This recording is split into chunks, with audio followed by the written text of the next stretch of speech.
Jaya Girivaradhari, Jaya Girivaradhari, Jaya Gopi Janavallabha, Jaya Girivaradhari, Jaya Girivaradhari, Jaya Yashodhanandana, Jaya Brajana Ranjana, Jaya Yashodanandana, Jaya Brajana Ranjana, Jaya Yamuna Tiravanachari, Jaya Kunja Bihari, Jaya Yamuna Tiravanachari, Jaya Kunja Bihari,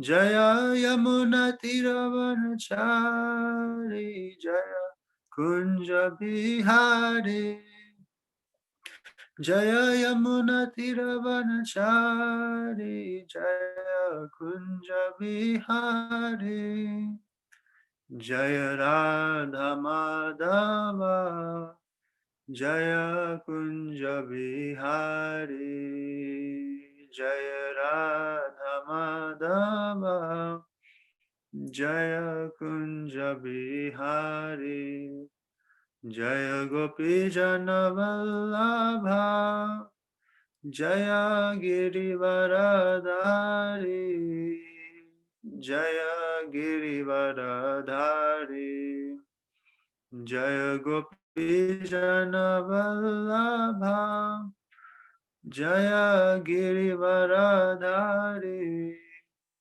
Jaya Girivaradhari. Hare Krishna, Hare Krishna, Krishna Krishna, Hare Hare, Hare Rama, Hare Rama, Rama Rama, Hare Hare. Jai Hare Krishna. Jai Srila Prabhupada ki Jai, Srila Gurudev ki Jai. Okay, Hare Krishna. So now you're seeing me again. We are continuing with our discussion. What is today's topic? Does anyone remember, please? A new chapter, Prabhu. New chapter. Okay. Thank you, Mukunda. Prabhu, you said discussion on where it all began from, Big Bang or what? Yes. Was it discussion only? A debate. Debate. So you ready for a debate? Yes, sir, absolutely. Oh, very good. Mukunda, you hear what he said? Prabhu. Did you not read our message then? Yes, Prabhu, I did. Okay. What do you think, Devyanshi? Is a good topic? Yes, Prabhuji. Yes, Abuji. So we are fighting now. We're going to fight now. Okay. Right. Priyanka, you happy with this? You ready for debate now? Yes, Guruji. Guru, don't call me Guru. I'm not a guru. Please. Even this Prabhuji is very hard for me, to digest. What to do this? Bit of protocol, nothing else, Anyway, Hare Krishna. You are Guru to me because you are teaching us. No. Prabhupada is our guru. I'm not a guru. That's fine. Thank you. Thank you. Hare Krishna. Very nice. Yes, Mayuresh, fighting for debate now? Yes, Prabhuji. Good. Yes, Prabhuji. Very good. You're traveling, are you? Traveling in the train? Yeah, in the bus, Prabhuji. The bus. Oh, yeah. Wearing mask is compulsory now in the bus. Yeah, Prabhuji. Dwayne, are you with us now?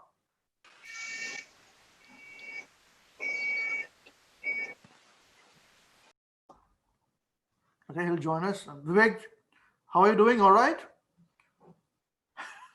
Your first session was not too hard for you, eh? Not too taxing? No. Okay, so we are ready for the second. Now, this is a topic on, I've called it the Big Bang. So we're calling it that, how was the world created? by Big Bang or something else? Now I want you to participate in this, especially the newer devotees there, yeah, who are in a beginners program. Now, how many of you are no, I'll ask a different way. So Parth, supposing Yes, you are living not in Earth but in Mars planet. Okay? Krishnadas, you Jadesa, you are in Sun planet. Alright? Priyanka, supposing you are living in Venus. So also Divyanshi, you are living in Moon planet. Okay? I want you to, I'm just telling you, not telling you like that. Alright? And who's Pratyush Mishra? Avinashu? Hare Krishna Prabhu. Yeah, I wanted to introduce Pratyush. Pratyush is a younger brother of Parth. Oh, He's, I think, only 13 years of age. I wanted him to come as an independent person, and very he's good. very nice, trying to follow us. Yeah, yes. Very nice. So he's a bit shy to show his face. Pratyush, up to him. I don't think so, Prabhu. They are always on online classes, so you should be able to see. Yes, so if we can see your face, Pratyush. Am I visible, Prabhuji? Ah, very nice. Nice to see you. Hare Krishna, Pratyush. Hare Krishna. I've heard a lot about you. Good to see you. Good to see you. Okay. Now, Dr. Vivek will keep you on earth only, all right? Now, Mukunda, you also remain on earth with me. Yes, Prabhu. My question is this. If supposing you are in earth or some other planet and you've been asked a question, how did the world come about? And you hear this, it came because of Big Bang. Pratyush, you can also participate. You're from Earth as well. How many of you believe this? If you are from Mars, would you accept it, Parth? First there was nothing, then there was a Big Bang. No. No? You don't believe? Pratyush, you believe? No, Prabhuji. Hare? No believe. Mayuresh, you believe? First there was nothing, then there was a Big Bang. No, Prabhuji. Hare? This is a problem. Dwayne, are you with us?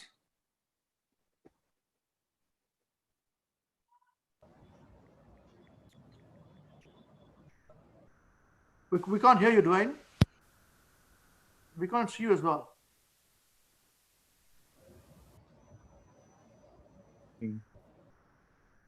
Yeah, we can't hear you.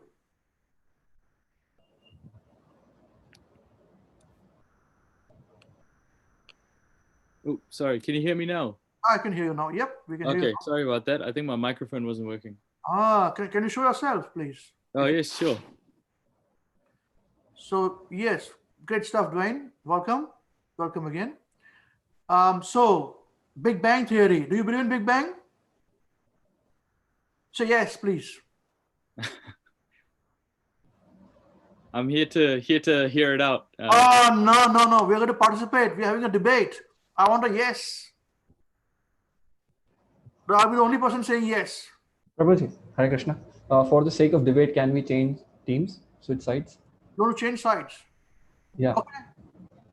So you want to change sides? I believe. Yeah. You agree? Yeah. Okay, great. I agree. Yeah, it was a big one. All right. Do you So agree? can I also agree? You also agree? Oh my God. Okay. It's all right. So we got Pratyush. We got who else? Mayuresh on one side. What about you, Dwayne? Do you believe in Big Bang Theory?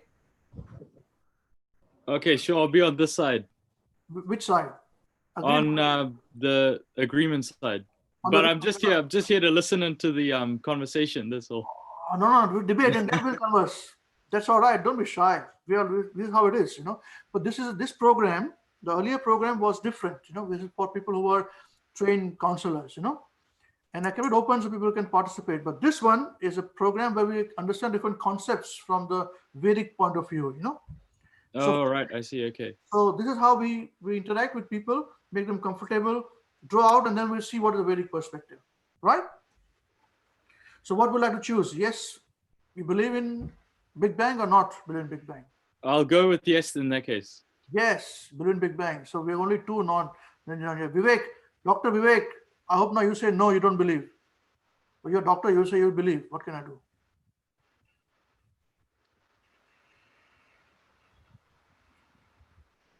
I basically don't know about this whole. Oh, you don't know? No. Big Bang. Okay, all right. So you came for the first time today, so you can be a witness, no problem. All right. What about where did Divanshi? What about you? Say you don't believe. Prabhuji, no. You don't believe? No. No. Okay. All right. So you're on this side. Great stuff. Priyanka, what about you? Do you believe? Don't believe? I believe in Big Bang. Oh, you believe in Big Bang, Priyanka? Yes. Oh, wow. Mukunda, she's very, very firm as well, man. She's only. I don't believe in Big Bang, Prabhu. You don't believe in Big Bang, so you believe in not Yes, Prabhu. Big Bang. All right. Okay. So now, how about you, big boys there? You know, big counselor Anandji, you believe in it? Big Bang? No, Prabhuji. You don't believe? All right. So now let's have a debate. 9 o'clock debate in India. They got 9 o'clock prime time debate. You know, you got Republic TV debate, and then you got India Times debate, and all this debate. So we're also having debate. No, yes, fight. All right. So Parth, Dwayne, then Priyanka, right? And Jai, you are for Big Bang. And Pratyush, Mayuresh, then Divyanshi and Mukunda. No, Big Bang didn't happen. All right, it's intelligent design. World was created by intelligent design. All right, and you guys say it's no intelligent design. Now let's start the debate. Let's start the ball rolling on this. So can you tell me, those who believe in Big Bang theory, that what is Big Bang theory? Prabhuji, before that, which team are you on? Me? Yeah. I'm a moderator. I make you guys fight. Okay. And I'll give you the final answer then. You know, I'm very personal. Okay. I can be both, you know. Right. So now, in one sentence, please, or in a couple of sentences, what is Big Bang theory? I made Krishnadas do research for me. He's turning against me. He did all the research against me. Yes, Priyanka, tell me. She's the one. I think she's very confident of all of them. Yes, tell me. It was just said that a long time ago, universe started just as a single point, and it grows and expand. Universe expand and stretch. And then? You know, then galaxies begin to form. It was a Big Bang. So universe was just expanding and. So who coined this concept? Astronomers. I don't know about much. Astronomers. Okay. Krishnadas, who coined this concept? Well, the first person that did it was some guy called Lemaitre or something. Okay. And then a person who kind of proved the Big Bang was Edwin Hubble. Oh, the Hubble telescope guy. Yeah. So the logic is that that they're saying that the universe is constantly expanding. Now, because it's expanding by logic, everything had to be together at some point. So that's why Priyanka Mataji was saying that everything concentrated into one point. So now once the Big Bang happened, now everything is expanding further and further away. Okay. All right. That is Priyanka. That's the first word, first name. Perfect. Thank you. And you would like to add something on this, what Krishna said, what Jay said? Yeah, Prabhuji. Yes. So Big Bang, so how it is described is a point which is mathematically indescribable and physically unverifiable. So you cannot verify that point. You cannot experiment with that point. It's a singularity. Everything is just compressed. All the matter, everything that we see around us is just compressed in a single point. So yeah. Okay. All right. Okay. Response, please. Those who are against. Pratyush, let's start with you. You have anything to say? Nothing to say. Come on. Somebody start from here, please. Against. Yes, Prabhuji. Yes, Mayuresh, go for it. So, Prabhuji, as Parth Prabhuji said, everything is compressed in one point. It is singularity. Just parts. So Yes. we can assume that the mass or the energy that was in that singularity was constant. Yes, Prabhuji. So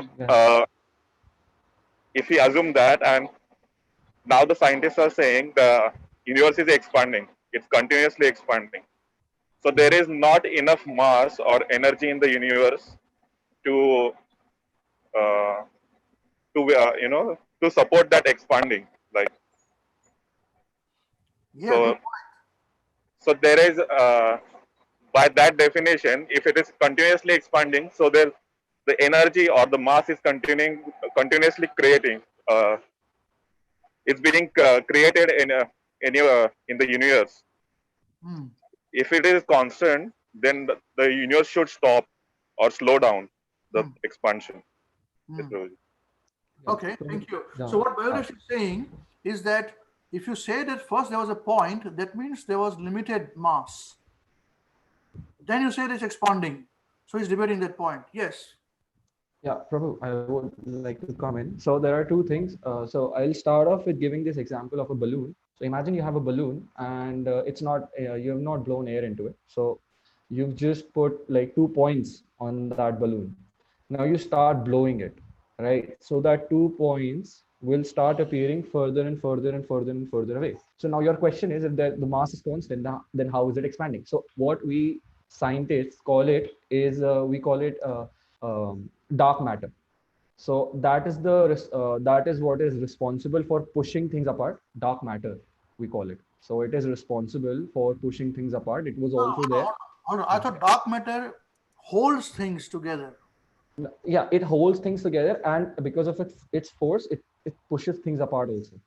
It is like our universe is just 5%. Whatever we are seeing is just 5%.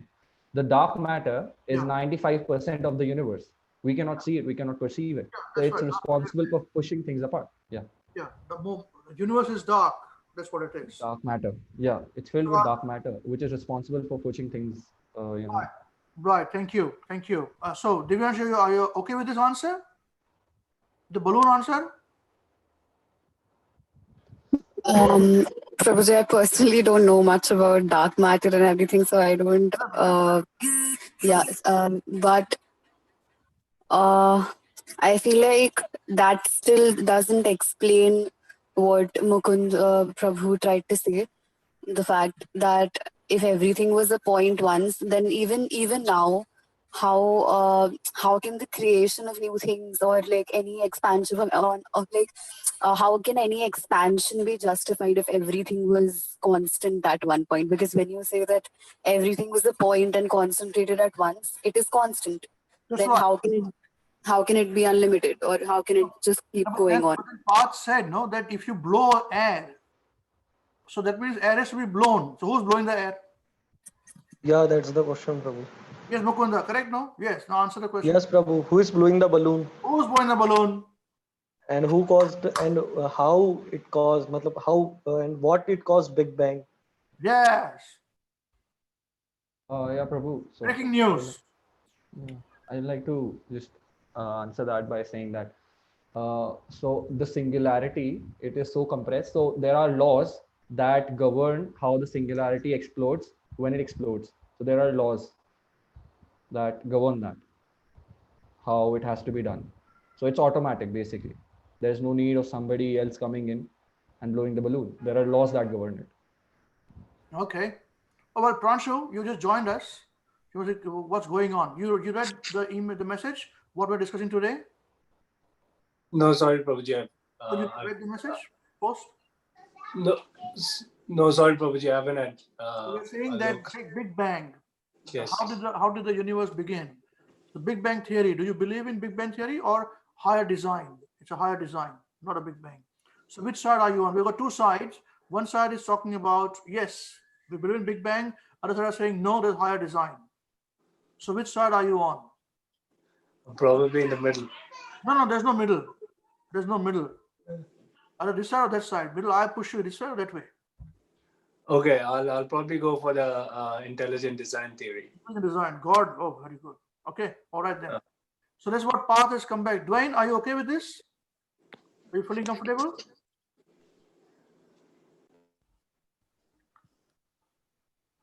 We can't hear you. I think there's something wrong with your microphone. Can you hear me now? Yes, we can hear you now. Yes, yes. Sorry, I think I might have to agree with Pranshu on this one, in the sense that I'm not an expert in this topic, so I can't really say anything on it, nor do I want to misinform anyone. So I'm just listening, but it's interesting what Parth was saying as well about the balloon analogy. Yeah, that's right. Okay, thank you. All right, great stuff. So now, Parth, the answer which you gave, let me understand it well, is that the blowing becomes automatic. Yeah, the blowing is automatic. Yeah, once it explodes, it is automatic. I just had a No, sorry, somebody want to come in. My wife wants to come in. She's itching to go. Man, if she unleashes herself, you guys are in trouble. Yes. So I have a question. So this, I'm not so much aware of this, but okay, I need to first confirm that which side I'm on. So I don't agree with the Big Bang Theory. So I'm not with that. So I want to ask a question. Did this happen only once, the Big Bang Theory, the so-called, or does it keep happening? Parth? It's cyclic. It's cyclic. It's cyclic. And how often does it happen? There is something to it, or so when did it happen first? So it's like eternal. It's the cyclicity is eternal. So it's been expanding, compressing, expanding, compressing. It's automatic. So that's why you've got these black holes and all that, which takes the planets inside and all that. Yeah. All right. Parth Prabhu, all the millions of planets. You speak in Hindi, Mukund, if that's what you're comfortable with, no problem. We can speak in Hindi. Prabhu. No problem. Yes. Parth Prabhu, all the millions of planets are shaped like a sphere. So is this by a chance? No, it's not by chance. There are laws that govern this. No. I say that Big Bang was there, but I don't say things have come by chance. I say there are laws that govern it, and the laws are eternal. There's no beginning to the laws. So there's no. It's not required for somebody to make these laws. These laws are eternal. These were always existing. Just like you people say that nobody created God. God is eternal. So I say laws are eternal. Laws are always there. They govern how things should function. They govern they govern what electrostatic force between two should be there, what gravitation should be there, everything that you guys somebody of you might say fine tuning of the universe. So there are laws that govern that, and the laws are eternal. Just like your God is eternal, there is no cause to your God. So my laws are eternal. There is no cause to my laws.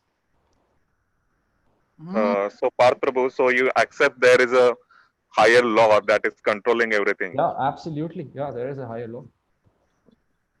So, and another point is when you say that the Big Bang or when singularity collapses, it's automatic.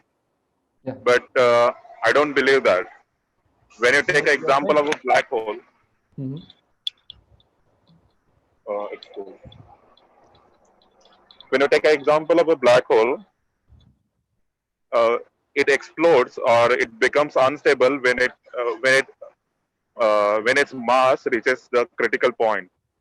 When the shape or the volume cannot contain that mass, that time they become unstable and the singularity collapses. So that is not automatic. I did not know, Mayuresh, you were... Well, no, that is not exactly how it happens. So black holes don't collapse, stars collapse. Black holes dissipate energy in the form of what you know as Hawking radiations. So basically, that is collapse. That is what singularity collapses, and all the mass that it holds, it expands and it gets thrown away in the universe. So that is what we call the radiation. So that is basically the energy that we detected from these explosions.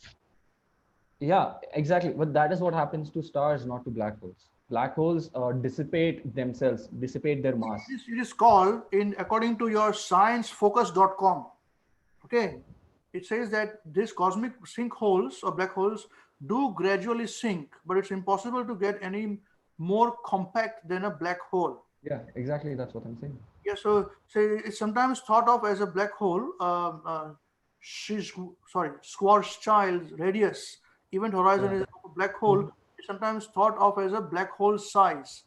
It is proportion to mass, which means that more mass, more massive black holes have bigger Schwarzschild radii. Left alone, black holes lose mass due to Hawking radiation. Yeah, that's what I said. Yeah, but it loses its mass, so that their event horizon are slowly shrinking. Yeah. Yeah, exactly. So event horizon, it happens because it is unstable. No. It is not unstable. Well, it happens. See, event horizon is a different thing. See, black holes don't collapse. First of all, stars collapse because they cannot sustain the mass when they cannot sustain their mass, so they collapse into. There are a lot of there are 3 types of stars. That's supernova. There's black hole. Then there are neutron stars. So black holes don't collapse. Black holes dissipate their mass. Is what I'm saying. Yeah. So neutrinos, and you gave example of those that are the red giants. Those are types of stars. Yeah, those are not black holes. No. So black holes dissipate mass, as in when they dissipate, it's something initiate that process. It doesn't it's not continuously compressing and continuously dissipating the mass. No. So what I'm saying is, see, you're saying that there's a need of somebody else involved to govern all of this.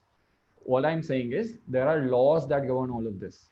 There is no higher being involved. These laws are there. For example, say let's say that, all the black holes, black holes, first of all, dissipate very slowly. How they dissipate, you can just read it online. But again, when the black holes have dissipated and there is nothing left in the universe collapses. And this cycle, then it collapses, becomes a singularity again, and after some time it again it starts expanding. So this whole process is governed by laws, and the laws are eternal. Okay, so what you're saying is physics is the law. Mukunda, sorry, you want to say something? Please go ahead. Parth Prabhu is saying that all the things are eternal. It's like an cylinder घर में फूटा और खाना अपने आप बन गया.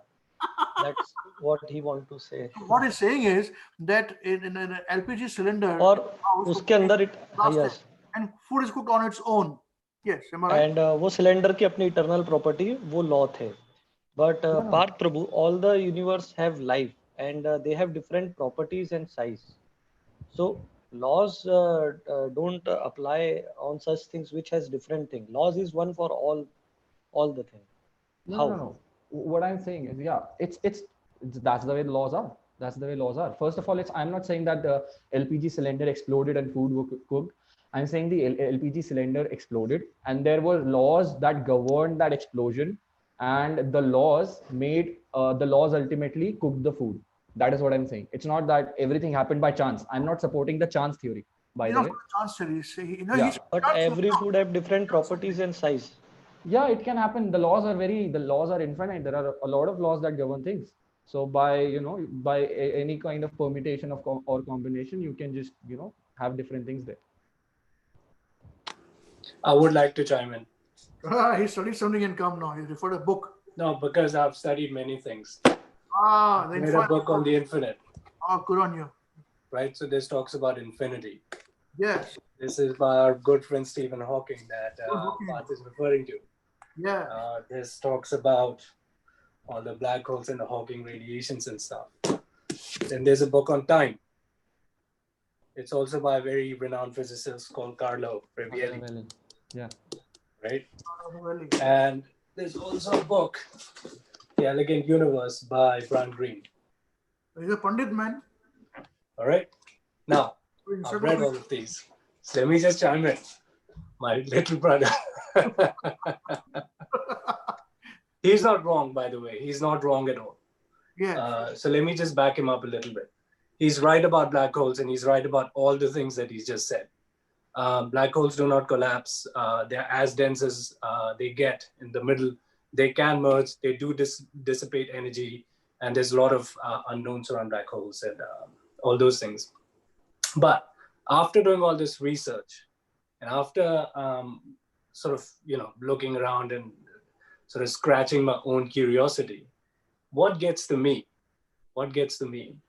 is what humans cannot explain is entropy. That how things get kept in order. None of the physical laws that we've got explain how things remain in order. By default, entropy says any system will descend into disorder unless given some sort of stimuli or input to correct that system, right? None of the books have sort of scratched my curiosity in that sense, because yes, laws exist. Yes, there's so many experiments and things that we've done. Yes, there's so many physicists and theories. We've gone all the way down to the atomic levels. We've done particle splitting and all of those things. But things still maintain an order. And that still gets to me is, why do things keep their order? Why don't they just descend into complete chaos? Because according to this guy right here, even he can't answer that question. And he's talking about time. He's like, well, if things by default, like if you're boiling water, whatever, things become unordered. So how is that universe gets kept and it just keeps going round and round and entropy doesn't affect it? Or entropy still gets kept in order?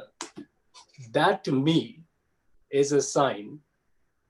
And there's many sort of speculative things that we can say around it. But that to me sort of resembles that, yeah, there is something else going on that we haven't quite caught just yet. Huh? Some higher thought. Some higher thought happening, which kind of brings the entire system back into balance. Because if bars, you would know what a PID controller is. And you would know that you got to give a system an input, a feedback back to correct itself. And we still don't know who corrects the universe. Because technically speaking, if everything is expanding and everything's chaotic, then nothing should be ordered like it naturally gets ordered, which things. And there's also a very good book by a mathematician. It's called Chaos. And that talks about exactly the same things, that even in chaos theory, when things are extremely chaotic, things start lining up and syncing up. Order. There's an order there. That's right. Right. So that to me gets me, like, how does that all come together? By the way. I'll try to answer. There's one more concept that's called Benford's law. Everybody heard about this? Benford's law, you know? No. What is Benford's law? No. It's very Benford's law is something which is, I'll just read through this definition, okay? It means that from the number 1, 2, 3, 4, 5, 6, 7, 8, 9, 10. Yeah. Number 1 is always a leading digit in a generated data about 30.1% time.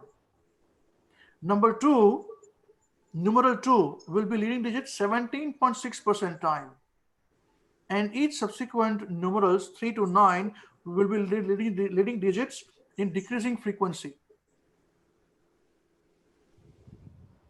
So there is an order in this. It goes like this. The graph goes like this in complete chaos. He's talking about the chaos part. It reminded me of this.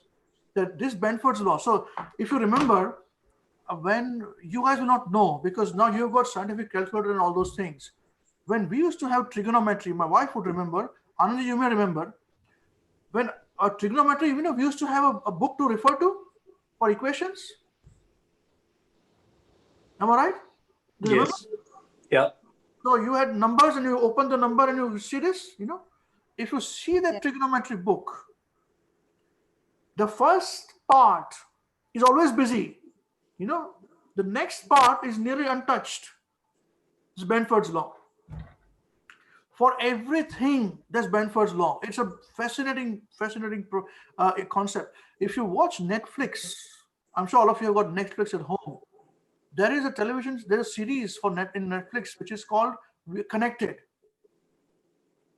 This guy, I think he's a British guy, Connected. In that, There is one episode on Benford's law. Spend some time on this. It's, in this chaos, they say he was blown away. He said, that's right. There is always a chaos. Always a moment there is the Benford law does not fit in. Like 1 is the highest percentage of it coming. If it does not fit in like this, then the Benford law is saying that means the data is manipulated. And that's for sure. So this is how they can find out if there's any corruption in the data, because Benford's law is not moving. This is truth. This is true. So they say that if there is if the Benford law is not moving, not coming, that means there is untruth. I'll show you the graph if I can. Just 1 second. I'll screen share here, Hare, we got all our big stalwarts back here. Prabhuji, we all thought that this is a more interesting class, so we all came. all were having same opinion. I said, okay, let us go back. We are all small children, we are, but thank you very much for giving us big. No, we so much knowledge, Prabhu. We never had that knowledge. See, now I'll screen share his Benford law here, okay? 1 second. Now, this is Benford law. And you must do research. Here's the Benford law. Here. Can you see this graph here? Yeah. 1 second. We can see. No. Here it is. Count. Here. So when to use Benford laws to spot fraud, briefly explain Benford's law. I will just increase this here, so everybody can read this. Here it is. You can read this here. So this is a slide. Oh my God.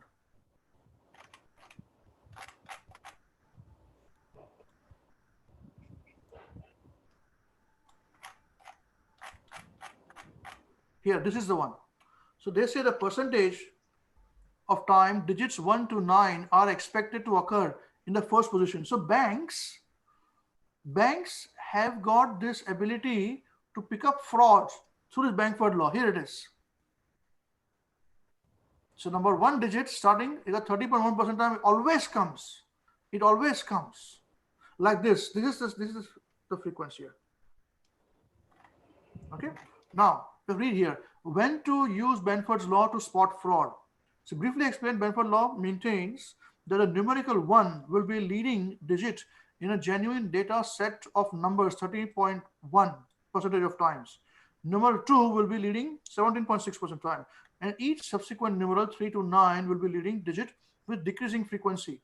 This expected occurrence of leading digits will be illustrated in the chart below. This is the chart. The resulting curve, this is the curve, okay? So resulting curve pictured in this green bar chart closely resembles a steep water slide. It is sometimes preferred as Benford curve. Today, armed with any version of Microsoft Excel, CPAs can count the leading digits contained in the virtually any data set, chart findings, and compare the results to Benford's curve to see if the data set obeys the expectation set forth by Benford's law. Okay. The larger the better, equal opportunity to confirm the law. Yeah. No definitive proof. How to apply Benford. Now this is how they use it. But the thing is that this Benford's law is used by banks and investigative financial investigators to pick up if there's any fraud going on. You must watch that. I'm sorry to say I'm online here, but watch the Netflix series called Connected. Even the very first episode talks about bird predicting the weather. How can they do this? It's impossible. But the bird predicted weather 3 to 4 months coming. And they saw, I forgot the name of the sparrow, it's a small bird. And they saw that the bird would travel in England from one part to the next and it would cross the sea. So on the time when the bird's nesting is less, she creates a nest and does not stay for long and flies back. Those are the time where there are massive hurricanes and cyclones coming. So they tested this and they found out that the scientists said on a particular year, they told me the year, I forgot the year, They said this year it's an easy season, no hurricane, no problem. Okay. Now they saw this. Okay, this is what a scientist is saying, and they saw the bird movement. So that because they tracked the birds, you see. So the birds came again. They had the nest, and the birds flew back very fast, not waiting for longer period for the eggs to hatch and all those things. So they said by this it means scientists are saying that there are no hurricanes. This time is a good season. Where the birds saying they went away means hurricane, big hurricane coming. So let's see. Initially, scientists were right. No hurricane, it was smoothly. But thereafter, big ones came and it terrorized the whole area. You know, it was like a big cyclone. So they started to think, how does the bird know? How does the bird know in it? And this small bird, whom we think, what is bird will know nonsense. I'm a better, bigger brain. I'll cut and eat it. So we roast it. What is this? With our intelligence, what we do is we pick them up, we squeeze their neck, we remove their feathers, we roast them, and then we eat them. Rather than, I would think, with our clever brains, I would say, hey, bird, can you explain to me, how do you know this? Do you have some kind of a special satellite information given to you? Similarly, another episode talks about this Benford's law. It blew this guy away completely. It blew me away totally. So actually, he picked up, he said, if you go to Inland Revenue Department, like New Zealand also, in America also, the way your numbers are, they can pick up straight away whether this is a fraud or not fraud. Inquired, can you explain, is it fraud or not fraud? They say, no, this is confidential information. We can't share with you. And then he found out about Benford's law.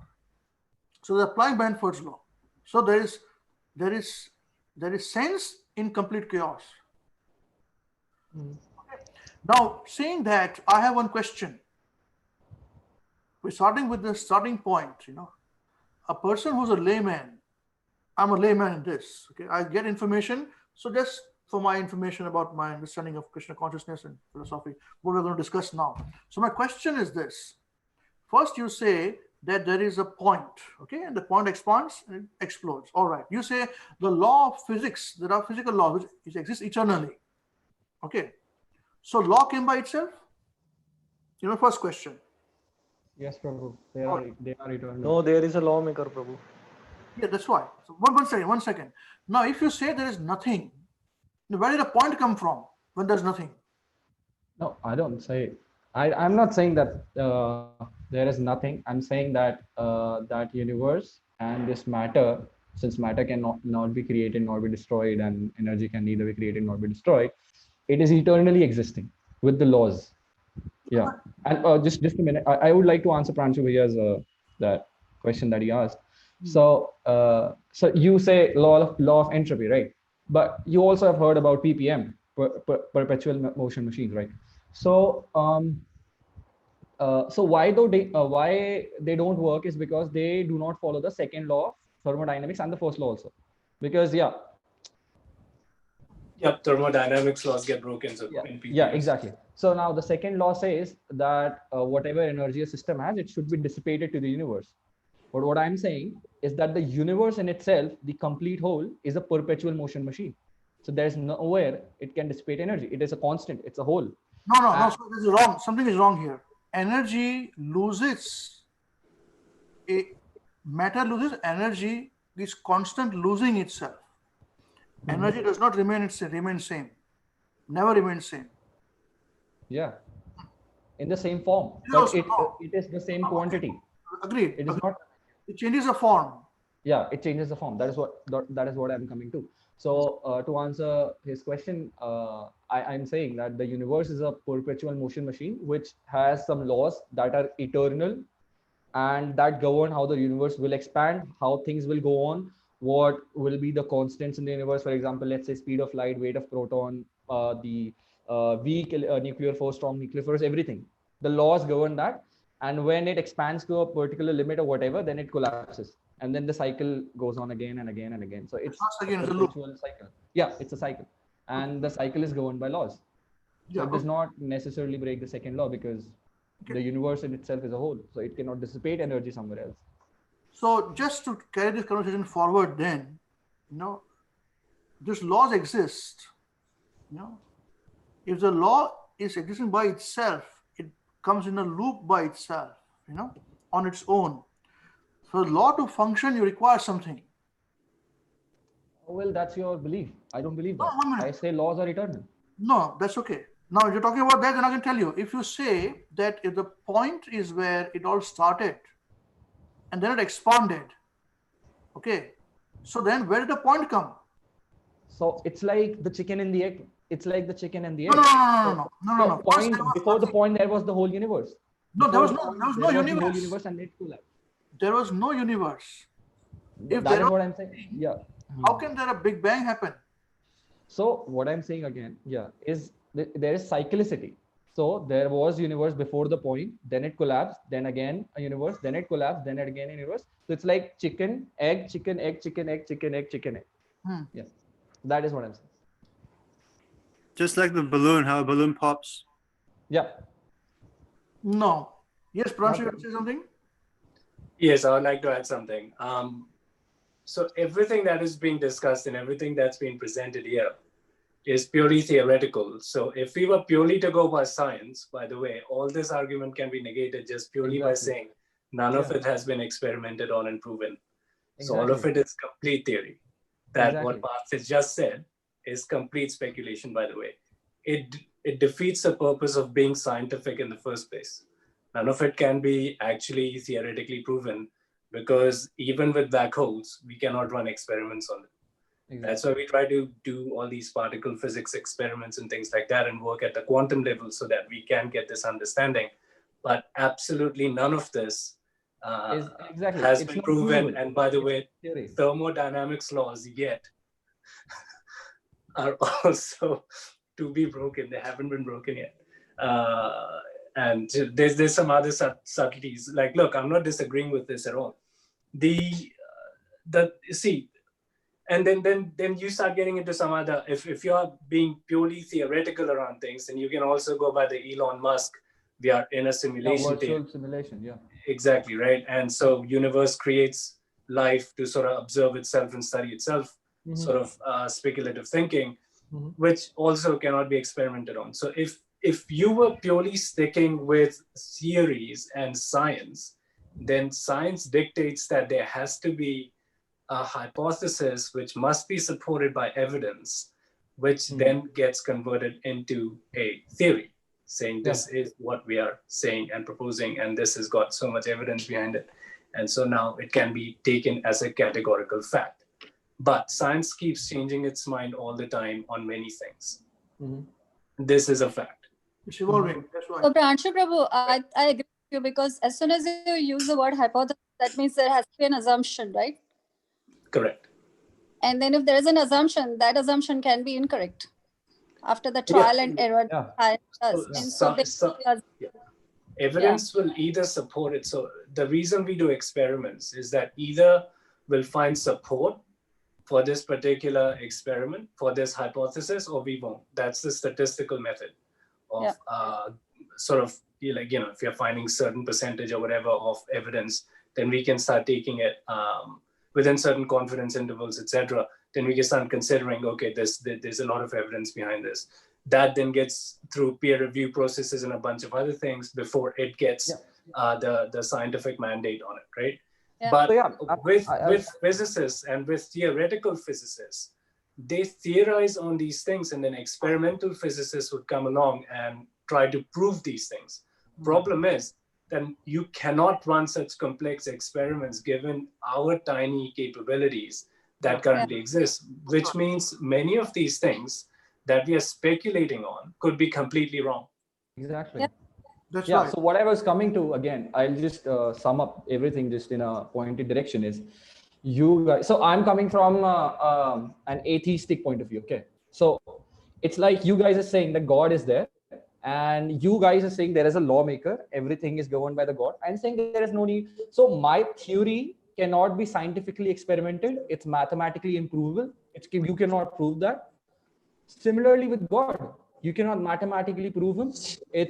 He breaks all the laws of thermodynamics. But he breaks here's the thing. I'll negate that in one sentence. You cannot also disprove God. Right. Yes, so you cannot, there's no way and no mathematics and no experiment you can run which will disprove God either. Right. Well, you can't. You can also. You scientific can't. theories can be disproven very quickly. Right. So yeah, that's right. I've got a question, Prabhu. Proof for you is proof for us also. Yes, I mean, was prepared or something.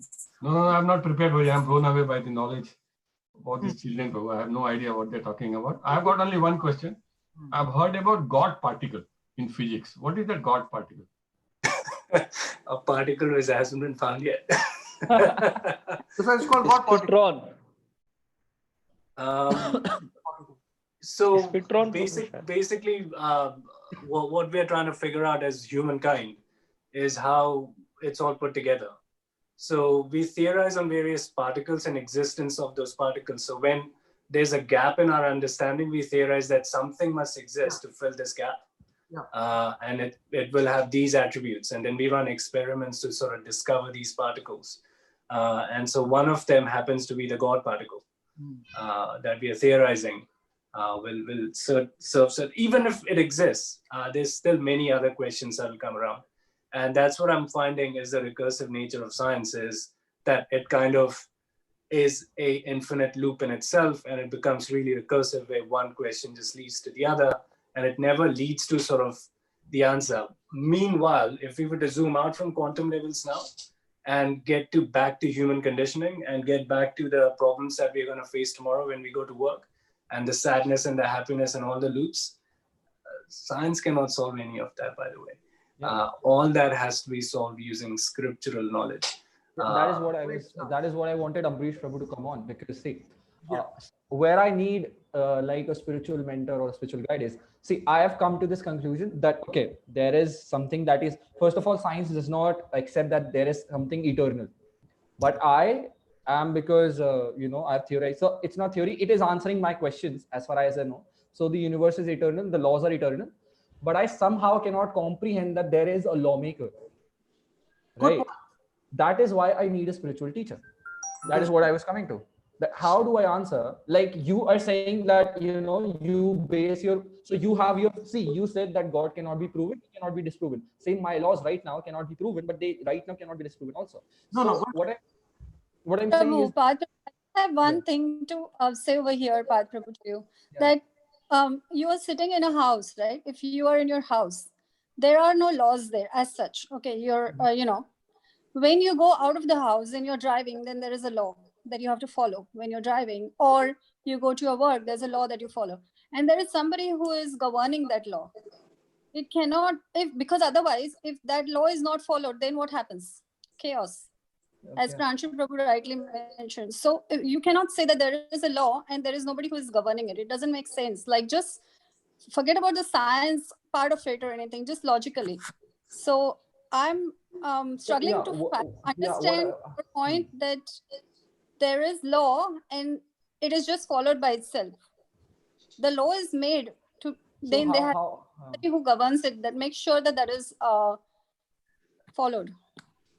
Otherwise, I would like to counter that. I can like sort you of have make a law that you can't do a right turn for driving, but nobody governs it. Who's going to follow it? So just trying to ask that question, just from my perspective.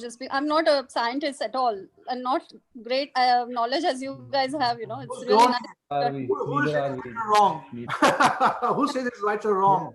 Yeah, it's not wrong, Mataji, but the laws that we are theorizing, by the way, the laws of physics or the laws of thermodynamics, have been invented by us to explain what's happening around us, to make logical sense out of it so that we can manipulate matter. That's how the humankind is progressing. If we did not have some laws that we've studied, observed in a consistent manner, and there could be that there are infinite laws and we only understand maybe 0.00001% of them. So science ever expanding in itself. The laws are only put together by us. structure it. Laws are discovered by you. They were always there. They were not invented. Laws have always been there. Discovered. No, no, no. No, they're Part not. Prabhu. See, the thing is this, what Pranshu is saying here, that if we have created the laws to get some understanding of what is going on around us. No. Yeah, you theorized. You theorized. No, we didn't. So, for example, Newton said that force between two particles is g m1 m2 by r square. That is not something that we invented. That was also already there. We observed it. Yeah, we discovered it was existing before it. Yeah, exactly. That is what it was nothing new being done. Invented means what? You find something totally different. I'll give an example to you. Now, Parth, okay, come with me to a particular place. All of you can listen, okay? One person, there are two friends, okay? One person believed in high creation, other person believed in no high creation. So they both were arguing all the time. The person not believing in higher creation, he said, I don't believe in higher creation. It's all bogus. There's laws existing, happened like that. Other guy said, no, laws existing, but somebody created it. He said, no. So there's a fight going on. No, not fight, discussion going on. One day, this person who was believing in higher creation, he brought out an instrument. It was a universe, it was very olden time. It's an olden time thing, where the whole cycle of universe was there. The sun, earth, the movement was moving. It was revolving, how it revolves, everything, earth revolving on the sun and all those movements, all this thing was going on. He said, look at this. The person who believed in God, he said this, look at this. He said, this is very nice. Who made this? This guy said, nobody. So he said, no, come on, what nonsense. You found it somewhere. Somebody must have made it. He said, no, nobody made it. It just happened on its own. And I said, come on. He said, no, you rascal. Now you understand? He said, there, now I understand. Who was the person who believed in God, who made this? Newton. Galileo. Okay. So he proved it to his friend that this small miniature of the universe that I have made, you could not believe that it is made by intelligent design, but this whole universe is moving. You're saying nobody made it? This question is answered in the Srimad Bhāgavatam. Okay, I would like to take this opportunity to introduce ourselves to third canto. But before that, in the Bhagavad Gita, this is a very important verse. The Bhagavad Gita is a seed verse of Bhagavad Gita. Remember the first seed was the Bhagavad Gita, all of you, please? You all know by heart. Come on. All my stalwarts, start. What is the first seed was of Bhagavad Gita? Ham Sarvasya Prabhu. Here it is. Sing, please. Parth, can you sing? Sure. Aham sarvasya prabhavo matta sarvam pravartate iti matva bhajante mam buddha bhava samanvitaha. So this is the Bhagavad Gita, chapter 10, verse number 8. So there are 4 seed verses of Bhagavad Gita. Seed verses meaning from the seed, the whole tree of Bhagavad Gita has come about. Okay. So this is the very first verse. We remember this by heart. Maharaj used to insist upon it. So aham sarvasya prabhavo. So aham, let's see word to word synonyms. Okay. Aham means I. Sarvasya means of all. Prabhavaha means source of generation. Mataha, from me. Sarvam, everything. Pravartate, emanates. Iti, thus. Matva, knowing. Bhajante, become devoted. Mam, unto me. Buddhaha, the learned. Not faithful. He did not say, Krishna did not use the word faithful. Buddha meaning learned, who uses intelligence. Buddha bhava samanvitaha. Sabhava samanvitaha means with great attention. Learned. What we are doing is that this Krishna consciousness movement is a very intelligent movement. This movement, this whole philosophy of Bhagavad Gita is a very, very mind-blowing philosophy. It is giving an alternative to people. People say, I'm a Christian, I'm a Hindu, I'm a Muslim, I'm a Buddhist, I'm this and I'm that. But ultimately, we are not this body. Then how can you be Hindu, Muslim, Christian, Muslim? How? What nonsense is going on? We're not this body. Nobody is saying this point. Okay, so here Krishna is saying this translation. He says, I am the source. Read this, please. I am the source of all spiritual and material worlds. Everything emanates from me. The wise who perfectly know this engage in my devotional service and worship me with all their hearts. So 4 points Krishna is saying here in this first 8 verse. He's saying, I am the source of all spiritual and material worlds. He's the source of it. Everything emanates from me. The wise who perfectly know this engage in my devotional service and worship me with all their hearts. Now, take the Galileo example.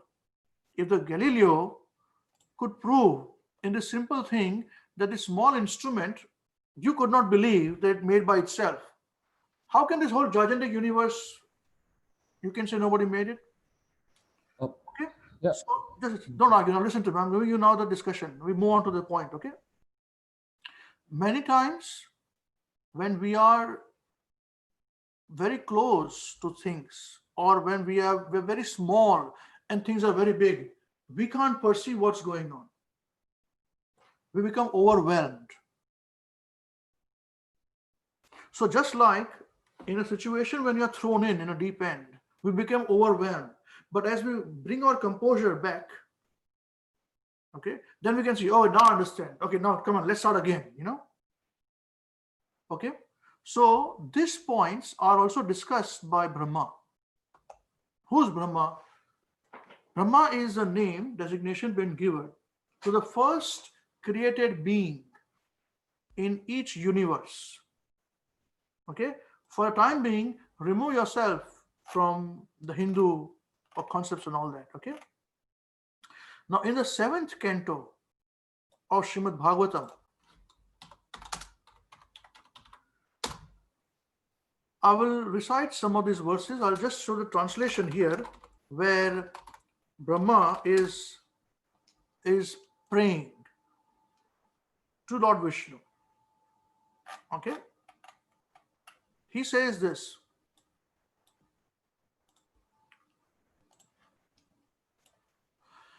He says, this cosmic manifestation, the material world, is also your body. This total lump of matter is agitated by your potent energy known as Kala Shakti. Kala means time. Shakti means energy. And thus the 3 modes of material nature are manifested. Now, does a scientist know about 3 modes of material nature? If we talk about material nature, the most important ingredients of material nature are the 3 modes. Does any scientist talk about mode of goodness, passion, and ignorance? No, they don't, because they don't know. But everybody is experiencing it. What are the 3 modes? Mode of goodness. Some, like we are discussing. Sometimes we're discussing very nice. You feel very good about things, That's goodness. You're in a goodness mode. Passion means you want to get things done. You are aggressive. You are wanting to earn money. Want to get, that's called passion. Passion makes things go round. And ignorance. Ignorance is where we are completely not aware about things. We don't care about things. We are intoxicated. We're in illusion all the time. Now, all these 3 modes are existing in this world. Can any one of you who are in this discussion, can you claim to say that I am never in mode of ignorance or passion? Can anyone say? When we are sleeping, we are in mode of ignorance. When we are angry, we are in mode of ignorance. Can any one of you say that I have not experienced mode of goodness? You experience goodness sometimes. You experience goodness sometimes, Especially when we discuss this concept of Bhagavad Gita in the Bhakti Yoga principles, You go to pray in the church, in a mosque, or a temple, associated with the right devotees. You have this. So these 3 modes of material nature are the main ingredients of creation. First thing to understand, which nobody has spoken about, none of these books spoke about, but they all experience it.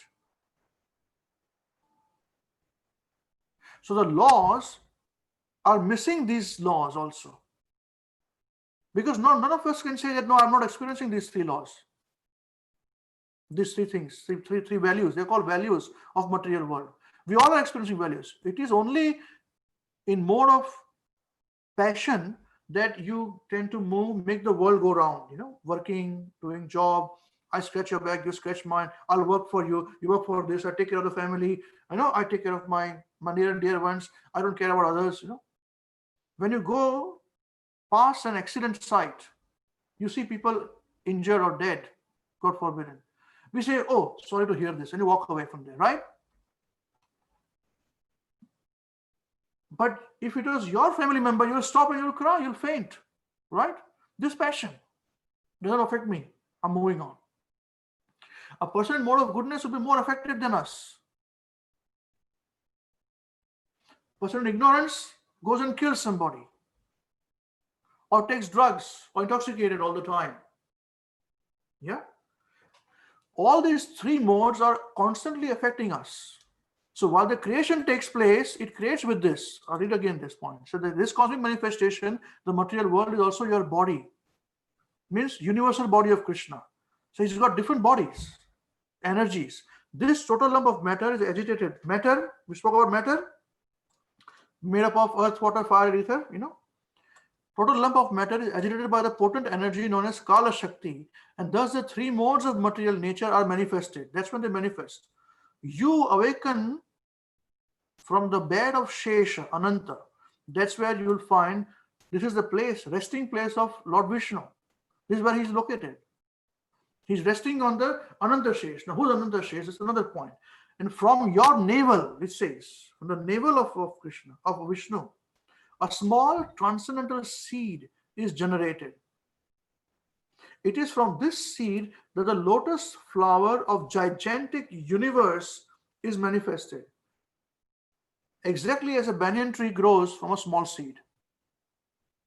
Now, when Brahma, here the information is given, this is the verse, here the information is given about how the creation takes place. Now in the purport, the differentiation is given about the three main characters of creation. Okay? The first is Karanodakshaya Vishnu. So there is a spiritual world which we have no information about. Because even if spiritual world exists, we are also spirit soul. Inside this body is a spirit soul, right? But scientists say wrong. Consciousness, we say, emanates from the soul. Scientists say no. Consciousness doesn't emanate from soul. Consciousness emanates from matter. Correct? This scientists say that. So by combination of chemicals inside the body, at some point in time, consciousness comes. So we went and challenged the person, the physicist. He was a chemical engineer, he was a chemical scientist. He said, we will give you your quantity of chemicals. Can you create life? He says, he was giving presentation. He was giving countries after countries. He was going and promoting his book and presenting himself. So one devotee challenged this. He was also physicist. So he was also a scientist. So can you do this if we give you? He said, no, I can't promise that. So he said, what are you talking then? What presentations are you giving?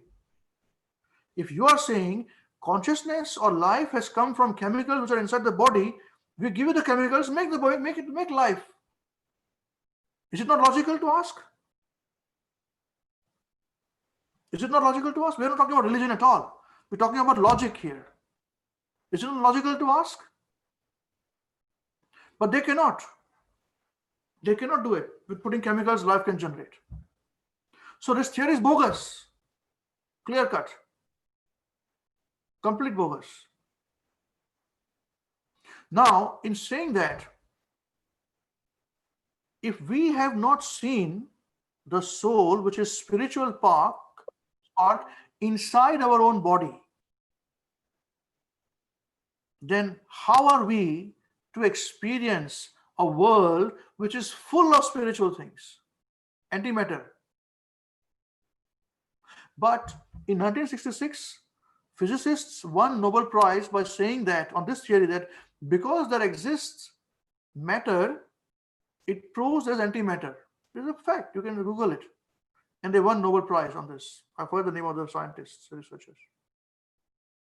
So here Brahma, who's the first created being, he said this, that from the spiritual world, there are three main ingredients, creators who are created, who are all part of Krishna's energy.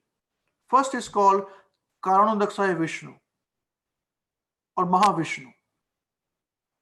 Okay? It is from whose body pores there are hairs in the body. Those many universes come out from his body. They say this is far out. I can't believe it. Well, who's asking you to believe it? Don't believe it. Stick to your theory. But still a theory. This is also a theory. Move on further on this. Now this exists. He says then in this, when he is exhaling, at that point in time, all the body pores, the universes come out. Unlimited universes. Now the universe is a lump of matter at that time, nothing else. So it is defined in the scriptures that at that point in time, the spiritual sky, there's a very small portion covered by that matter. Okay? There are technical terms for it, but let's not get into it now. And with a lump of matter, to make sense out of it, to get creation, this Vishnu expands further from Mahavishnu, expands to Garbhodakshaya Vishnu. And this Garbhodakshaya Vishnu creates different divisions, blueprints based upon past creation. So what you said about past creation, it's a loop, okay? They do, okay? Now, with those creations, he expands further into third Vishnu called Kshirodakshaya Vishnu.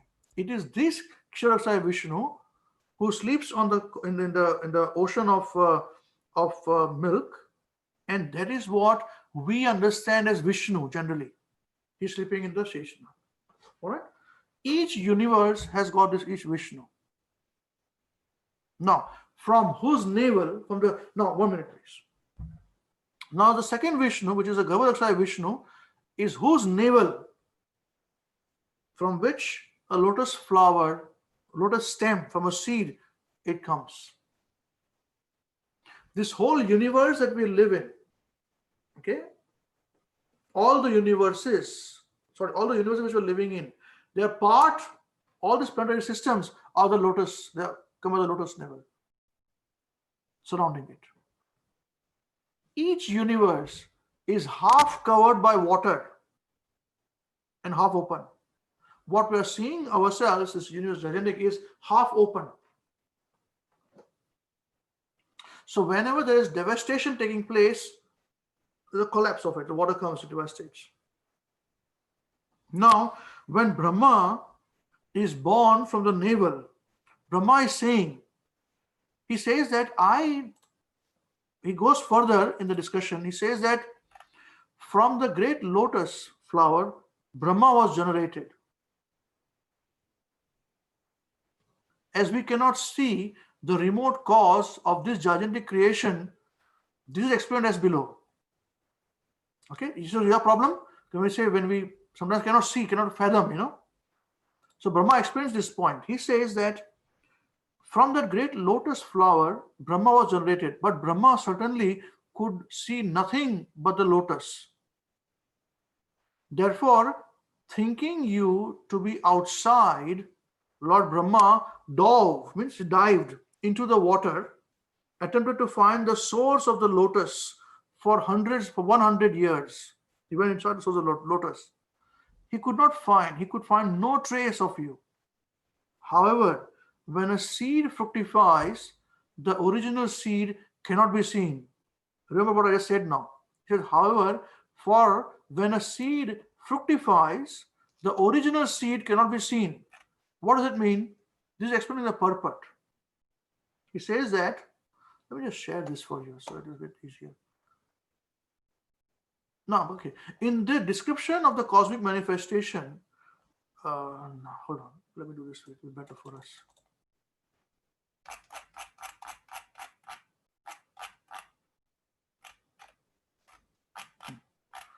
Okay, there we go. These are my docs, okay, with some notes and all that. So here it's mentioned that this description of cosmic manifestation, the development of cosmic manifestation is like a fructification of a seed. Now, see the example given here. When a cotton is transformed into thread, the cotton is no longer visible. Is it not true? When the thread is woven into cloth, the thread is no longer visible because you see the whole cloth, my kurta, you don't see individual thread in it. Similarly, it is perfectly correct that when the seed that had generated from the navel of Garbhodakshaya Vishnu became manifested as a cosmic creation, one could no longer understand where the cause of the cosmic manifestation is. Modern scientists have tried to explain the origin by a chunk theory. But there was nothing and there was a big bang, with a theory of mass. But no one could explain how such a chunk might have burst. The laws exist, but you say laws where? Somebody created the law. You invented the law. You found out the law. The Vedic literature, however, explains clearly that the material energy was agitated by the three modes of material nature because of the glance of the Supreme Lord. So just like to generate, human beings have to perform sex to have generation. Whereas for the Lord, for Krishna, he can do it with glancing over. He can agitate. In other words, in terms of the chunk theory, the bursting of the chunk was caused by the Supreme Personality of Godhead. He caused it. Thus, one must accept the Supreme Cause, Lord Vishnu, as a cause of all causes. So here's the answer. Okay, if you say that when the air has to go in, I'm going to give you an example of a balloon. Somebody's putting the air. You say, no, it's a physics, means where air has to come from somewhere. When there was nothing, if you say the creation was finished, okay, then where it will start again, it has to start from scratch. You cannot have, this was still existing, it came back. No, when Brahma died, the creation was finished. You understand this point? And when the creation was finished, when Brahma died, when again next creation had to take place, next Brahma, he had to start from scratch. He had to get the knowledge again from Garbhodakshaya Vishnu. And then again with all the matters, things were created. Every time. Every time. Now, going further, verse 35. Lord Brahma, who is celebrated as Atma Yoni, means having born without a mother, because he was born in the navel of his father, Vishnu, was struck with wonder. Thus he took shelter of the lotus flower, and when he had purified after undergoing severe austerities for many hundreds of years, he could see the cause of all causes, the Supreme Personality of Godhead, who spread throughout his own body and senses, just as aroma, although very subtle, is perceived in the earth. This is another example being given. So in the purport here, it is stated that here the statement of self-realization, Aham Brahmasmi, which is interpreted by Mayavadi philosophers to mean that I am the Supreme Lord, is explained. The Supreme Lord is the original seed of everything. Janmadiyasya yataha aham sarvasya prabhavo, which we saw. Mother Sarvam Pravartate 10.8. Thus, Supreme Lord extends everywhere, even throughout our bodies. Because our bodies are made of material energy, which is the Lord's separate energy. He says, earth, water, fire, air, ether, mind, intelligence, false ego are my separate energies. So we are also part of him. He pervades with us also. He's with us also.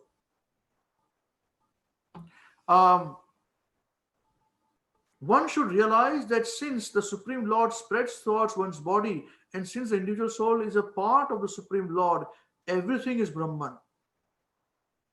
Sarvam Khalva Idam Brahma. This realization was achieved by Lord Brahma after he was purified. And it is possible for everyone to understand this realization. It takes time. It takes effort to understand this creation. We cannot say tomorrow, okay, I want to go and meet the President of America or Prime Minister of India. No, it takes time. It takes authority to go and meet him. So when one is completely in knowledge of Aham Brahmasmi, he thinks, I am part of the Supreme Lord. My body is made of his material energy, and therefore I have no separate existence. Yet, although the Supreme Lord is spread everywhere, he is different from me. This philosophy is called Achintya Bheda Bheda Tattva. You know about this, right? So this concept which you have where I find it hard, that it is made by one person. This is the concept to be understood. This is Achintya Bheda Bheda Tattva. An example given in this regard is aroma within the earth. The earth has aromas and colors, but one cannot see them. Actually, we find that when flowers grow from earth, they appear with different colors and aromas, which they have certainly gathered from the earth. Although in the earth, we cannot see them. Similarly, the Supreme Lord, by his different energies, spreads throughout one's body and soul, although we cannot see him. An intelligent man, however, can see the Supreme Lord existing everywhere. Anantarastha Paramanu Chayantarastham. Brahma Samhita. Lord Brahma sung this after his creation, after he got his realization. He says the Lord is within the universe and within the atom by his different energies. This is the real vision of the Supreme Lord for the intelligent man. Brahma, the first created being, became the most intelligent person by his tapasya, austerity. And thus, he came to this realization. We must therefore take all knowledge from Brahma, who became perfect by his tapasya. Yeah. So, this knowledge is not easy to get. Scientists also perform a lot of austerity to get the knowledge.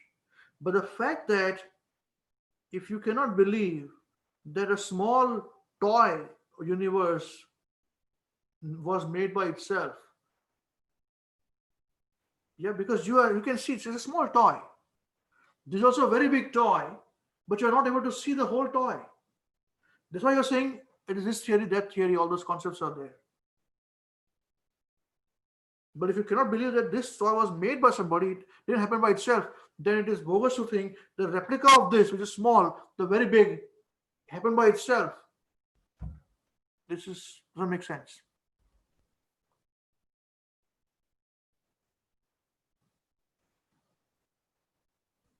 Do you understand this point? That's why impersonalism is very easy to get. To understand impersonalism is very easy. Oh, no, energy, only think energy. To find as a person is a very hard thing to.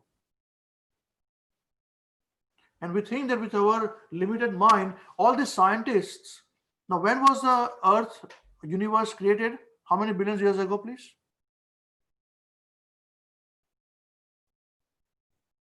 Do you know? Anybody knows? Some 38 billion years ago? Which scientist was living there at that time? Scientists of today live today, right? 100 years, 50 years? How can you explain what happened 38 billion years ago?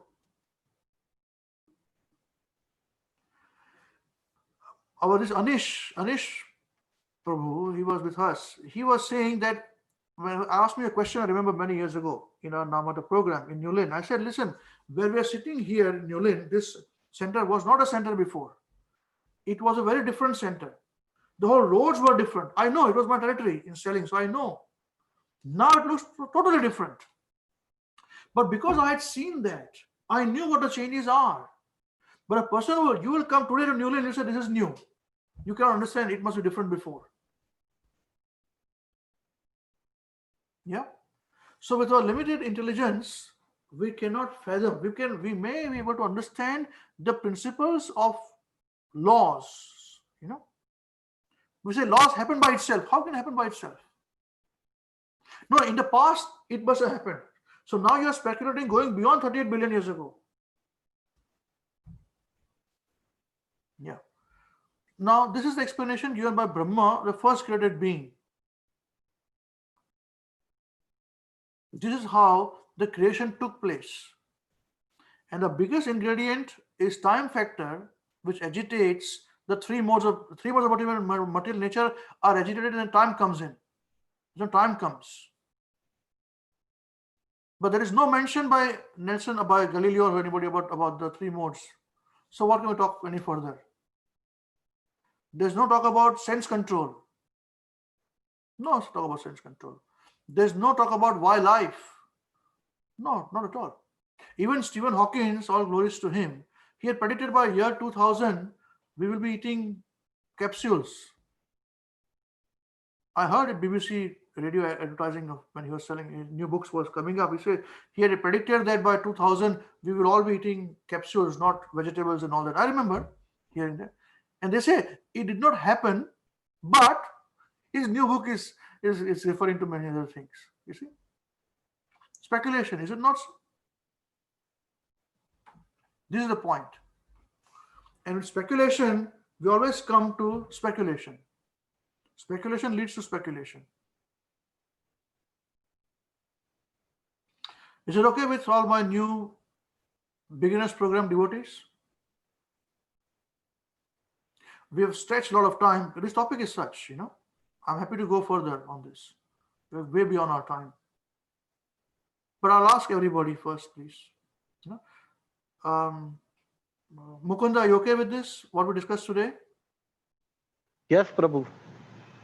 Right. Mayuresh? Yes, Prabhu. Yeah, Divyanshi? Any questions? No, Prabhuji. I'm fine. You okay? Understood this concept? Yes. Pratyush, it was the first day for you. Not first day. I know you were sitting next to your brother all the time, but individually you came for the first time. How did you find it? Is it okay for you? Yes. All right. Okay. Anand ji कुछ कहना है आपको?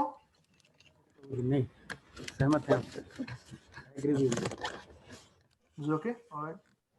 Okay. Pranshu? I do have one question, Prabhuji.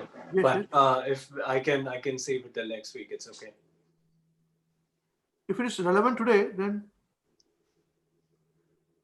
it may or may not be relevant. My question is basically around the point that you said about being overwhelmed about things and being bewildered. So my question is, at what point does a devotee of Krishna stops finding these pieces of information and this knowledge non-bewildering, so it doesn't intimidate? Because you must be at a certain level of realization for you to be able to then accept this as true fact, and then you're able to see more clearly. Is that what technically realization is? that is realization. That is realization. Yeah. It's like this, that when you love somebody, then when you get to know that person, you get to know his habits, what he does, where he stays, how he does, what he eats, what he doesn't eat, what he likes, what he doesn't like, So once you have that information, then things will start to fall into place. You require quiet time with yourself. Unfortunately, that is not what devotees do at the moment today. The quiet time with ourselves. These answers which I gave, when I read those verses, I spent hours and hours and months on these points. Just on the point of Brahma getting in the navel, the stem, he spent 100 years for it. It took me months. You see my books are underlined, question, raise this, and how is it possible? How do I explain to myself? You see? So there is a point. And in simplistic terms, that when we cannot understand, when we cannot accept that a small miniature is created, happened by itself, then how can you say the journey is not created, And that is the reason why those with knowledge we have to associate with. So yes, that's called the process of self-realization. But that is just creation part. Then when we are experienced with it, chanting helps with it, Studying the scriptures, understand the science of Krishna. Chanting helps love for Krishna. They should go hand in hand. Prabhuji, I want to say one thing. It's a very, very good question, actually, Pranchu Prabhu, because sometimes we read, but how do we actually implement? Like we read that we get realized, but how do we know that we're actually in that process? Where are we at? So I just wanted to narrate one little incident. And this is just by my personal experience after that. So Srila Prabhupada was, I think he was addressing a Bhagavatam class, and all the disciples usually pray to Srila Prabhupada. So they pay their obeisances.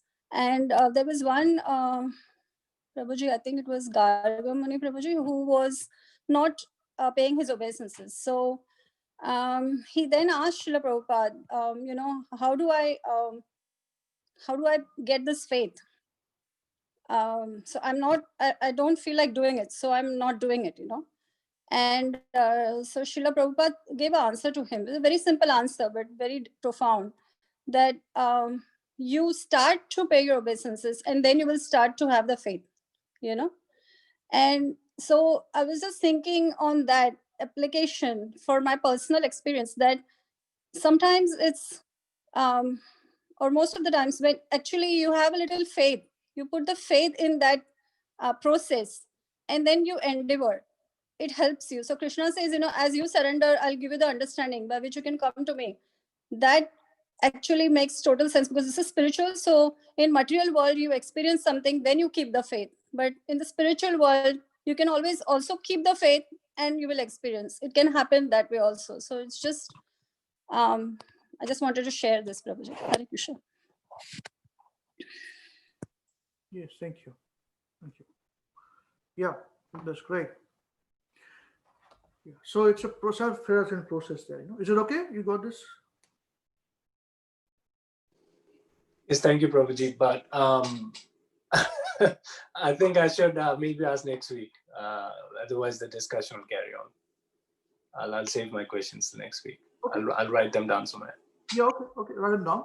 And you can even message me before that. So if it's, I can prepare on this as well. No problem. Okay. Yes. Yeah, Parth, the discussion. Do you have anything on discussion? Any questions on this? No, Prabhu. It was amazing.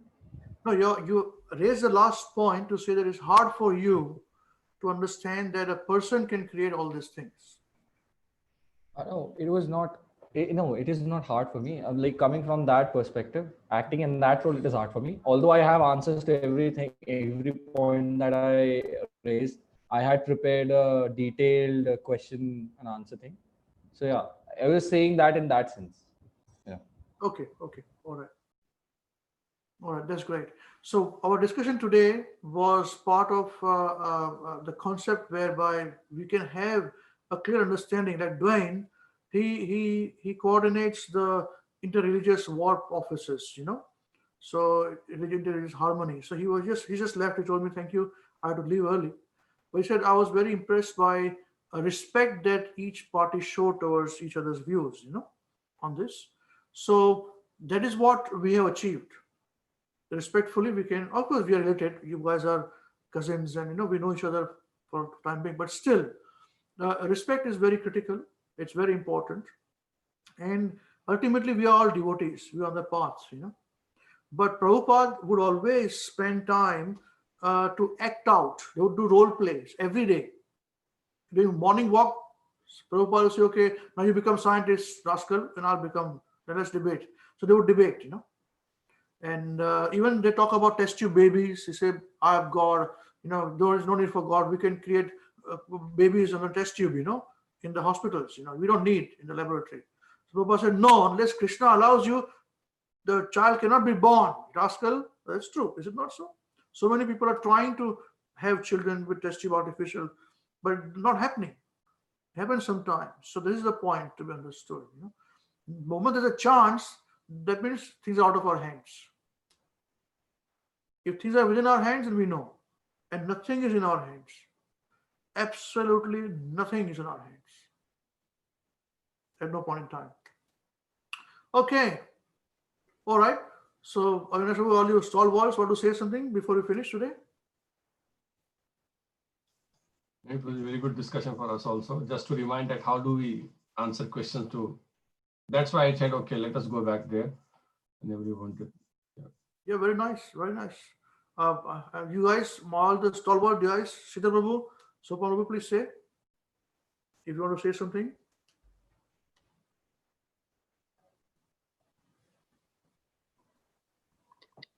Hare Krishna Prabhuji, it was really nice discussion.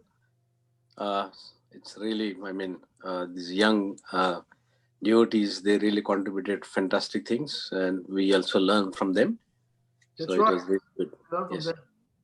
Yes. Absolutely right. Very good. Hare Krishna Prabhuji. Yeah, I enjoyed the discussion. Actually, it was quite interesting. That's why we decided to actually cancel our class and come back to this. So it was, yeah, the discussion was really good, and actually participants showed really, great energy. And yeah, they have studied a lot of things, and the discussion, the way it is went, and it was really revealing. And I think this will be really useful, new knowledge as well. So yeah, this was quite good. Very nice, very nice. Mayuresh, I missed you. Yes, Prabhuji. Anything you have to say? Any questions you have got? No, Prabhuji. No? All good? Yeah. Okay, all right. Yeah, Anish Prabhu?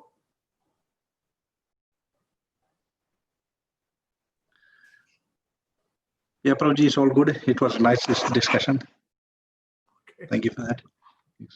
Very. Sanjeev Prabhu? Hare Krishna Prabhuji. Yes, it's quite informative, and yeah, that's why I came back. Give us a lot of other things we learned, and yeah, because I'm not very expert in this matter, but it's quite much of information to know. Yeah. That's right. Yeah. Very nice. Yes, Namrata Mataji, nothing to say?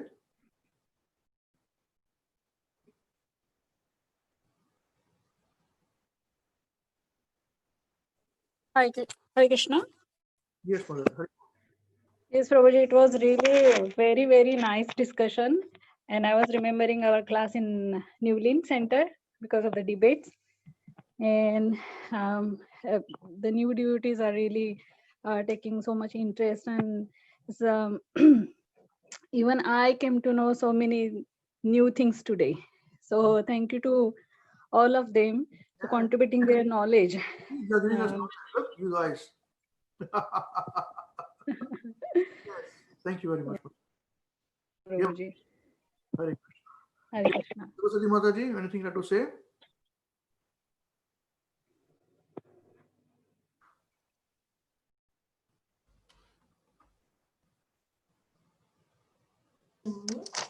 Hare Krishna Prabhuji. Haribol. Yes, Mother. A very interesting class, Prabhuji. And even intermediate class was cancelled because of all these discussions. It was very informative, very nice. Yeah. Although the first part of it was quite up to my head, the science one, because I'm not a science student. Yes, I also hate science. But the later part was really interesting, which was actually the discourse given by you. That was really good. Thank you, Prabhuji. Thank you, Hare Krishna. Yes, Purnamagala, does you want to say something? Yes, Prabhuji, I think I'm just really impressed with the young devotees, all of them. They are just so knowledgeable and so convincing, So I got to learn a lot, and also from them, because, somebody tomorrow, if some argument comes, and I've got some valid points now. And I just felt like the time was very less. So maybe this is probably a topic of interest to a lot of people. So I think we should have some more sessions on this topic. I had a humble request for that, because I have so many questions myself that I want to ask this young budding devotees, I'm just so impressed. I'm really, really impressed. Very You good. guys, all of you. Very nice. Very nice. Thank you. Divyanshi, I spoke to her. She said, okay, yeah, I spoke to you. All right. I feel that many times on any tricky topics, debates will bring out a lot of things, and of course it takes time because you debate and then you have to give each side enough time, for expressing, and then you have to give the spiritual part, but also it takes a bit longer time. But there are these kind of thorny points. I realize now that debates are a good point. We can have debates regularly, not making people fight, but different angles, different angles, and people, something can strike somebody, I learned so many things each time, So if you also feel that there are some points or some debate of material world, everything is related to Krishna consciousness anyways, which you'd like to discuss as a debate, just feel free to message me, and then we can incorporate that and we can, talk about this too. All right, wonderful. Now today, who is going to sing Maharaj? We will finish up today here itself. Whose turn it is?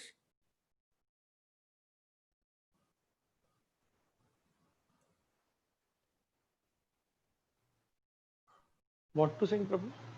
Oh, Mukund, we have a system. Normally we finish here, but our normal program has got a prayer which we do every week. I think Navina can sing, Prabhuji, if nobody is available. Okay, but is Anish Prabhu, is Arnav around? Yes, Prabhuji, he's not around. I tried to call him, so looks like he's not around. You want to sing happy birthday to him now? I'll call him. You call him? Yeah. Show his face then.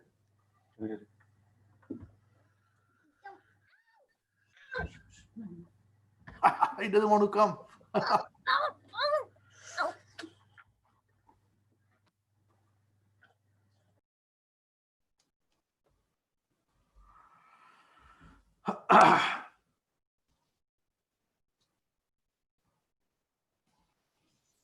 Long day for you, Amrish Prabhu. Must be very tiring. No, it's all good. I'm very happy. Here is Arnav. Happy birthday, Arnav. Thank you. It's not my birthday. Not today. It was 2 weeks ago. We wished all of you. We wished you happy birthday on our WhatsApp. Your father did not even say thank you very much. And now he's laughing. What laughing? And he must say thank you at least. And where's our birthday party? We should have some cakes also. Aye? Okay, anyway, we'll sing for you now, although late. Let's start. 1, 2, 3. Happy birthday to you. Happy birthday to you. Happy birthday. Happy birthday to you. Hare Krishna. To you. Hare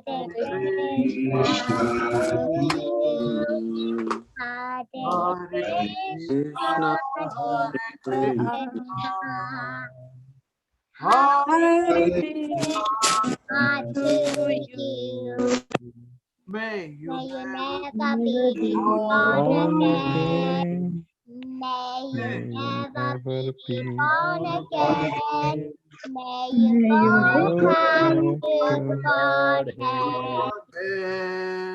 Hare Krishna to you. Haribo.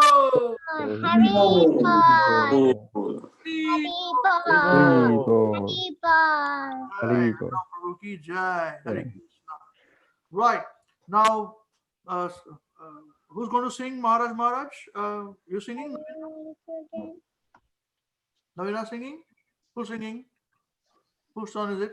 Is it your turn or no? All right. So we'll mute ourselves and you can repeat with him. We do actions. Okay. So some of you will not know. So you do with actions. Okay.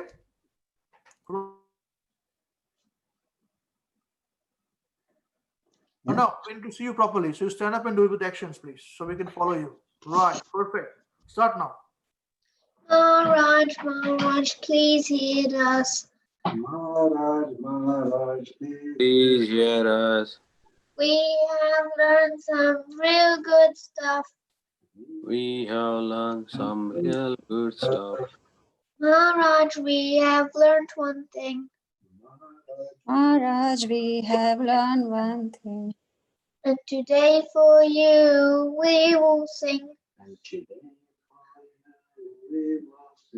If our room is clean, If our room is clean, then our mind is clean. then our mind is clean. If our mind is clean, you can do anything. We can do anything.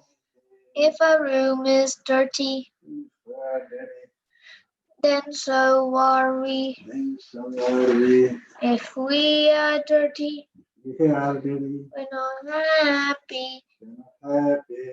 Wasting time Wasting time is the greatest crime, is the greatest crime. because wasted time Wasted time, means a wasted mind. wasted time. So best use your time The best use your time when you're in your prime, when you're prime. and your whole life will be sublime. Don't be sublime. If your wealth is gone, If your want is gone, then there's nothing wrong. then there's nothing wrong. But if your health is gone, Health is gone, that's a different song.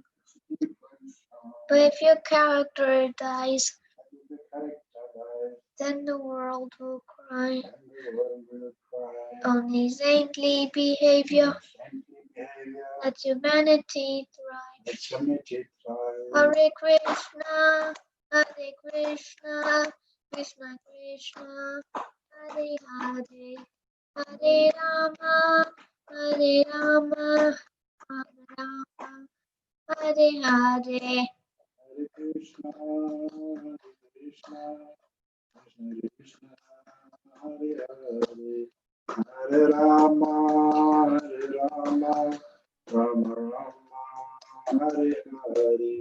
We must always remember Krishna Must always remember. and never forget him too. Never forget him too. But how are we to practice this with so many things to do?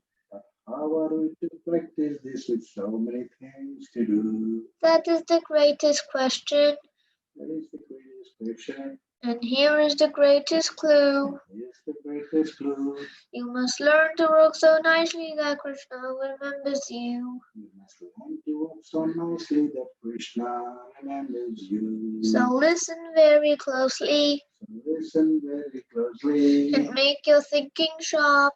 Make your thinking sharp. You must only live with what we need in good. Let's Krishna, learn the how we can live and work. Let's learn how we can live and work. live and work so Krishna won't depart. If something's due tomorrow, If something's due tomorrow, finish it today. finish it today. And whatever's due today, And whatever's due today, do it now, don't delay. do it now, don't delay. Your friends might be lazy, Your farms might be lazy, they're doing bad things, doing bad things, but you think again, sleeping again, don't follow them, don't follow them, and you will win then. and you will then. Whatever work we given, Whatever work we're given, we do our very best. we do our very best. We only live with what we need and give Krishna and the rest. We only live with what we need and give Krishna rest. This is how to live, to work and to play. The only way this world will ever be the same. Only with this world will ever be. If we learn to live this way, situation. If you learn, No. This is how to live again. This is how to live, to work and to play. Learn to live. You see Krishna every day. And when our time is up, He'll take us up above. We'll sing and dance with him with our hearts full of love.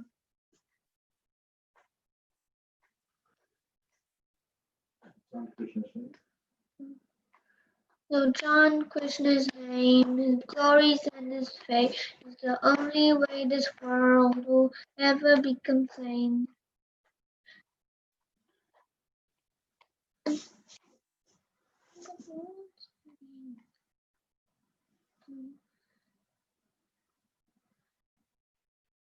Now, please ask this greatest question. Now, please ask this greatest question and find this greatest clue. You can only remember Krishna if Krishna remembers you. Hare Krishna, Hare Krishna, Krishna Krishna, Hare Hare, Hare Rama, Hare Rama, Rama Rama, Hare Hare.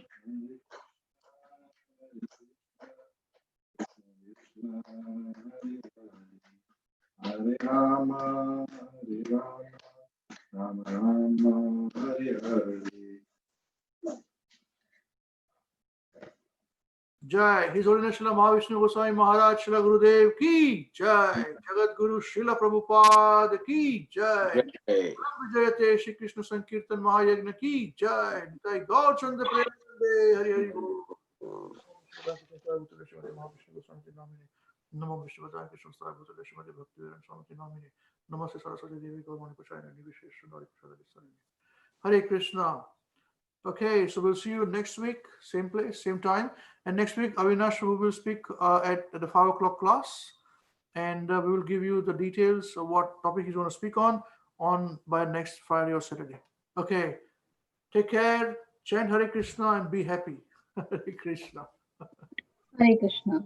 Hare Bol, Hare Bol. Hare Krishna, Prabhuji. Hare Krishna.